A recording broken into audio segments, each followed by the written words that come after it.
স্বপ্ন পূরণের ইচ্ছা থাকলে সে যত বড়ই এক্সপেন্সিভ স্বপ্ন হোক না কেন, বুদ্ধি খাটিয়ে কিন্তু সেটা পূরণ করা সম্ভব। আজকে বুঝেছি আমার এই কাস্টমারের জন্য।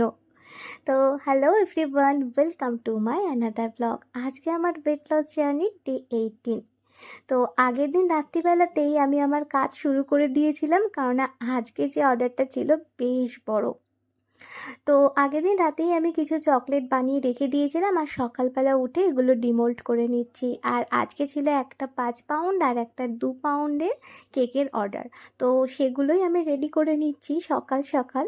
তো আমার যখন কাজের একটু তাড়া থাকে তখন আমি আগের দিন থেকেই শুরু করি। তো এই কেকটা আমার একটা মিষ্টি বোন অর্ডার করেছিল, যেখানে একটা হাইট কেক নেবে বলেছিল, আর কেকটা ছিল খুবই সিম্পল, তোমরা ভিডিওটা দেখলেই বুঝতে পারবে। তো এরপরে যেটা বানালাম, ওই যে বললাম স্বপ্ন পূরণের ইচ্ছা থাকলেই স্বপ্ন পূরণ হয়।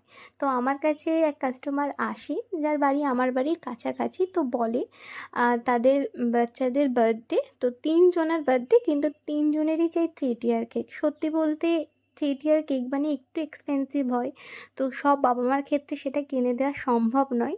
তো আমাকে বললো, তুমি কি এমনভাবে বানিয়ে দিতে পারবে যে 3 টিয়ার কেকে 3জনই কাটতে পারবে একসাথে? আমি বললাম কেন নয়, চলো দেখা যাক কীভাবে বানাই, যেটা 3জনাই ভীষণ খুশি হয়ে যায়। আর তার আগে লাঞ্চটা শেয়ার করে নিচ্ছি। আজকের লাঞ্চটা ছিল কিনোয়া, একটু মোচা, তার সাথে পটল চিংড়ি আর মাছ।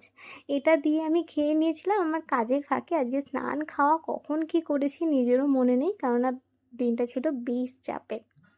তো দেখো, কেকটা ঠিক আমি এইভাবে রেডি করেছি। যেহেতু 3 জনের বার্থডে, 3 জনের নামটাকে আমি একটু হাইলাইট করেছি, যাতে কারো কোনো প্রবলেম না হয়। এক একজন এক একটা টিয়ার কাটবে, আর তারা কিন্তু মনে মনে খুশিই হবে যে তাদের জন্য 3 টিয়ার মানে 3 তলা কেক এসেছে। যাই হোক, রাতে আমি আমার খাবারটা নিয়ে বসেছি, আর খরা আমাকে সবসময় ডিস্টার্ব করে, তাই ওকে একটুখানি দিলাম। জানি ওকে দেওয়া উচিত না, তবে একটু একটু দিই যাতে ওর মনটাও ভালো থাকে। তো এই তো ছিল আজকের আমার এই ছোট্টখাটো ব্লগ। তো তোমাদের কেমন লাগলো আজকের ব্লগ জানিও, আর যদি কারো চিলার রেসিপি লাগে অবশ্যই কমেন্ট করে। চলো টাটা।